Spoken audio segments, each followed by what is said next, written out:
নমস্কার, রাধারানী হেসেলে আবারও সবাইকে স্বাগত। আজকের আমি কিছুটা মটর ডাল ভিজিয়ে রেখেছি 2 ঘন্টা আগে থেকে। এটাকে আমি বেটে নেব।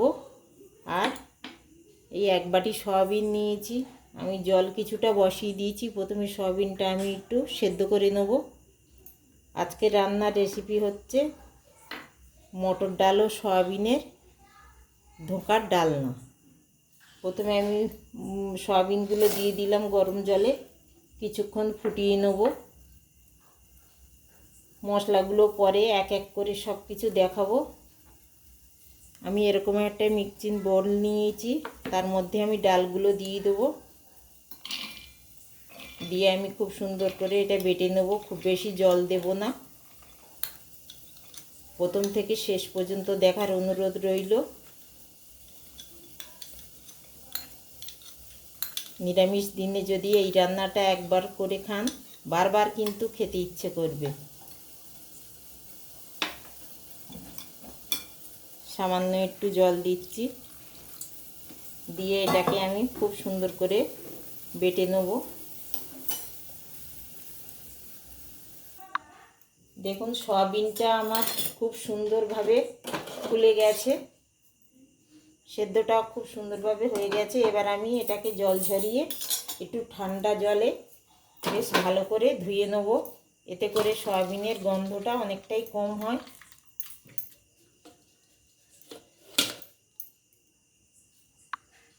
দেখুন, জল ঝরিয়ে আমি সয়াবিনটাকে নিয়েছি। এতে কিছুটা আমি ঠান্ডা জল দেবো। বেশ ভালো করে চটকে ধুয়ে আমি জলটা ফেলে দেবো। এতে সয়াবিনের যে একটা গন্ধ থাকে সেটা অনেকটাই কম হয়।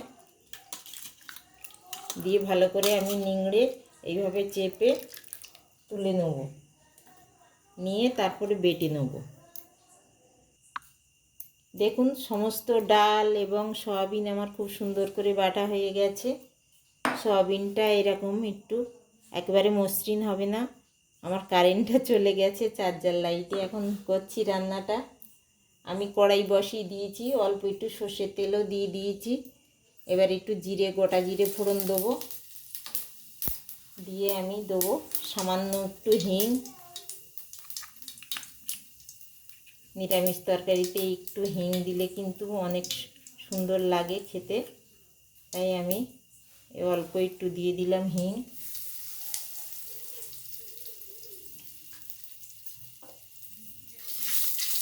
দিয়ে আমায় প্রথমে দেবো সয়াবিনটা।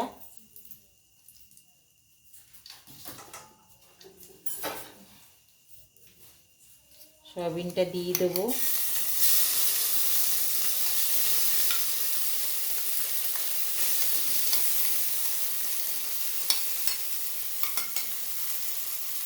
খুব সুন্দর করে আমি কষিয়ে নেব।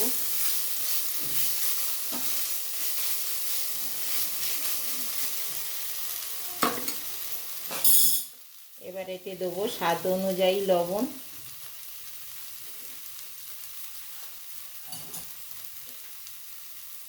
অল্প একটু জিরে, গোলমরিচ আর আদা, একটু ধনে বেটে রেখেছিলাম, সেটা দিয়ে দিচ্ছি।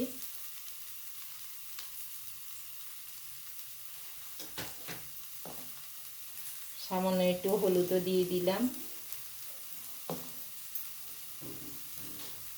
চিনি দেবো একটু পরে, এক্ষুনি দেবো না। আমি এটা বেশ ভালো করে সয়াবিনটা কষিয়ে নেবো। প্রথমে সয়াবিনের যে একটা গন্ধ থাকে সেটা যতক্ষণ না যাচ্ছে আমি ততক্ষণ একটু কষিয়ে নেবো।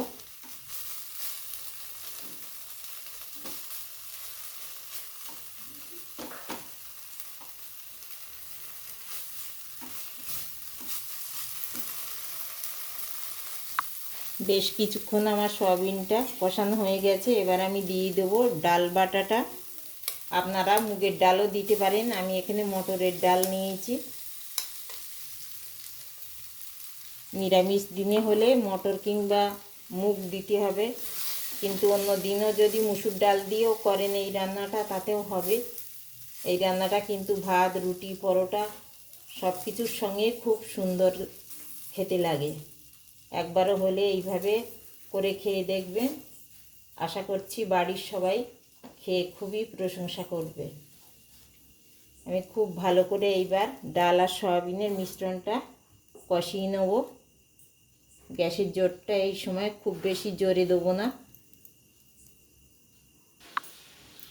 দেখুন আমার বেশ শুকনো হয়ে এসছে। এবার আমি যেটা করব, অল্প একটু চিনি দিয়ে দেবো।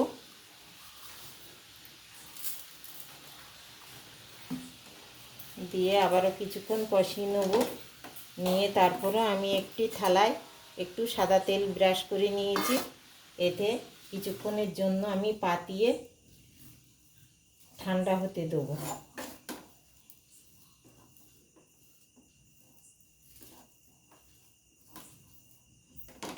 তারপর পরবর্তী স্টেপ দেখাচ্ছি। দেখুন আমি ওই থালার মধ্যে ঢেলে নিয়েছি, কড়াই থেকে নিয়ে এরকম একটা শেপ দিয়ে নিয়েছি।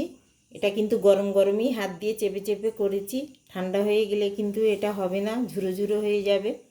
এবার আমি একটা ছুরির সাহায্যে এগুলোকে পিস করে কেটে নেব।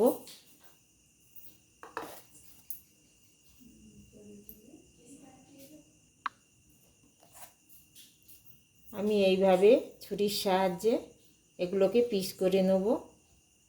আপনারা যে কোনো শেপে কেটে নিতে পারেন। আমি একটু চৌকো শেপে নিচ্ছি। আপনারা গোল গোল করেও নিতে পারেন।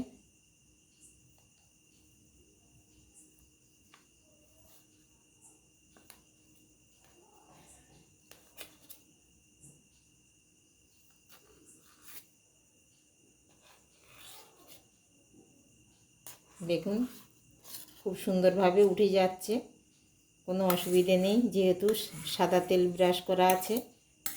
এবার আমি যেটা করব, একটি পাত্রে কিছুটা আটা নেব, নিয়ে গুলে নেব। আমি এই কিছুটা পরিমাণ আটা নিয়েছি। আটা ময়দা সব কিছু দিয়েই এটা হয়। এবার আমি অল্প অল্প জল দিয়ে বেশ একটা হালকা ব্যাটার গুলিয়ে নেব।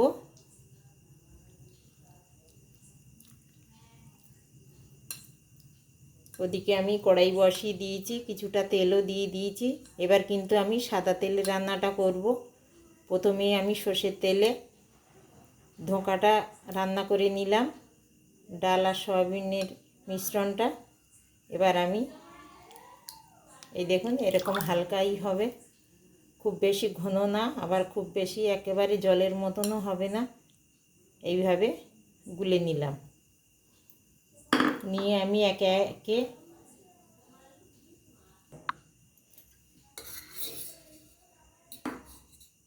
ধোঁকাগুলো এর মধ্যে দেব, দিয়ে ডুবিয়ে আমি কড়াই ছেড়ে দেব। এইভাবে গায়ে লাগিয়ে, এতে করে কি হবে, একটাও ধোঁকা কিন্তু ভেঙে যাবে না। তেলটা কিন্তু খুব ভালো হয়ে গরম হতে হবে। আমি এইভাবে সমস্ত ধোঁকাগুলো ভেজে নেব।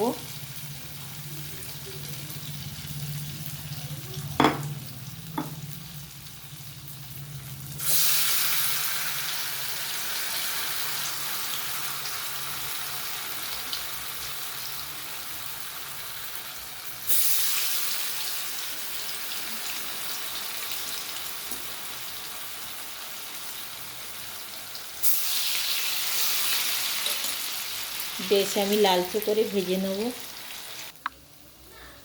দেখতেই পাচ্ছেন আমি বেশ এরকম লালচে করে আমি ধোঁকাগুলো ভেজে তুলে নেব। পরবর্তী যেগুলো আছে সেগুলোও আমি ঠিক একই পর্যায়ে ভেজে নেব।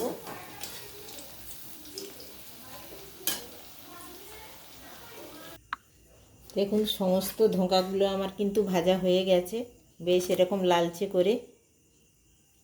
এবার যেটা করব, আমি কয়েক টুকরো আলু কেটে রেখেছিলাম, এটা আমি এই তেলের মধ্যে দিয়ে বেশ ভালো করে লালচে করে ভেজে নেব।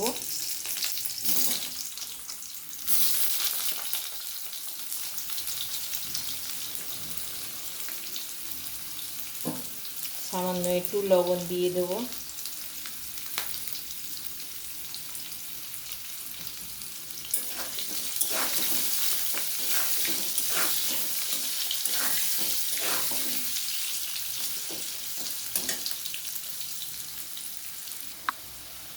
দেখুন আলুটা আমার বেশ লালচে করে ভাজা হয়ে গেছে। এবার আমি আলুটা তুলে নেব একটি পাত্রে।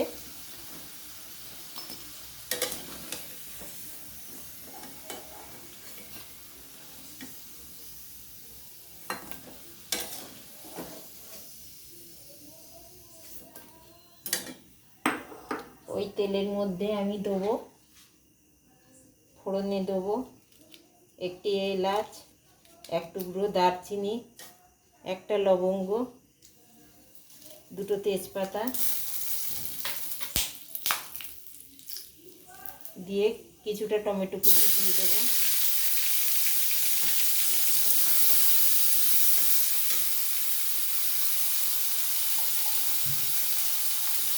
স্বাদ অনুযায়ী লবণ দিয়ে দেবো।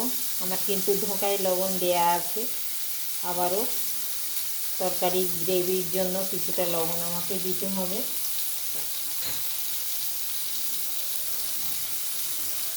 পরিমাণ মতো হলুদ গুঁড়ো দিয়ে দিচ্ছি।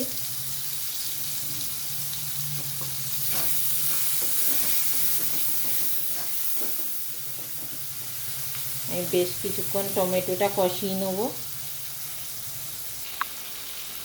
দেখুন আমার টমেটোটা বেশ ভালোভাবে কষানো হয়ে গেছে। এবার আমি ধনে, আদা, জিরে আর অল্প 2-4টে গোলমরিচ একসঙ্গে বেটে রেখেছিলাম, ওই বাটাটা দিয়ে দিচ্ছি। এখানে কাঁচা পাকা লঙ্কা মিশিয়ে বেটে রেখেছিলাম 4টে, তার থেকে কিছুটা দিয়ে দিলাম। যে যেমন ঝাল পছন্দ করেন সেই অনুযায়ী দেবেন। আপনারা আলু ছাড়াও এই রান্নাটা করতে পারেন। আমাদের বাড়ির সবাই আবার একটু আলু পছন্দ করে, সেই জন্য আমি কয়েক টুকরো আলু দিলাম। এখন মশলাটা আমার খুব সুন্দরভাবে কষানো হয়ে গেছে। এইবার আমি কিছুটা গরম জল করে রেখেছি, ওটাই দিয়ে দেবো।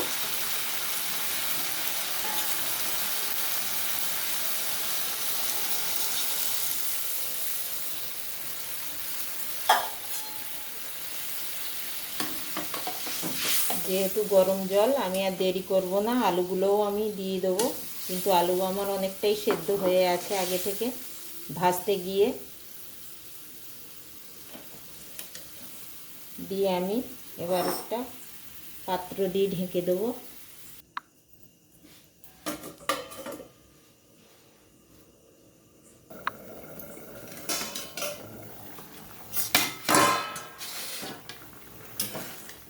আলুটা আমার বেশ ভালোভাবে সেদ্ধ হয়ে গেছে। এবার আমি ঢোকাগুলো দিয়ে দেবো। আপনারা কিন্তু এইভাবে ভেজে ডালের পাতেও খেতে পারেন, খুবই সুন্দর লাগে। আমি এবার ঢোকাগুলো দিয়ে দিচ্ছি। এতে কিন্তু অনেকটাই জল টেনে নেয়। যেহেতু ভাতের সঙ্গে খাবো, আমি খুব বেশি জল শুকাবো না। এবার 1 চামচ পরিমাণ চিনি দিয়ে দেবো। আপনারা যে যেমন চিনি পছন্দ করেন মিষ্টি তরকারিতে তেমনই দেবেন।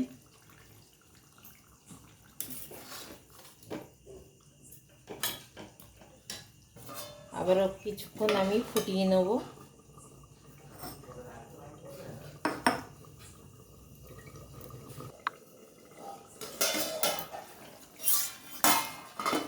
বেশ কিছুক্ষণ ফুটে গেছে আমার।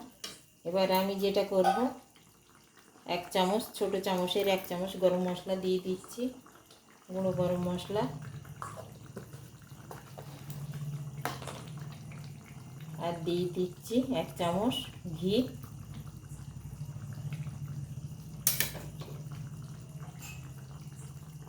এবার আমি রান্নাটাকে নামিয়ে দেবো।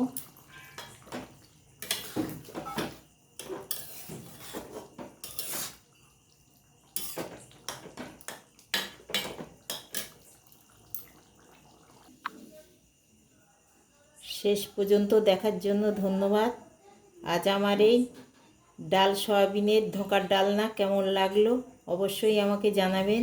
ভালো লাগলে একটা লাইক, কমেন্ট আর একটু শেয়ার করে দেবেন। সবাই ভালো থাকুন, সুস্থ থাকুন। দেখা হবে আবার পরের কোনো ব্লগে। আজকের এই পর্যন্তই।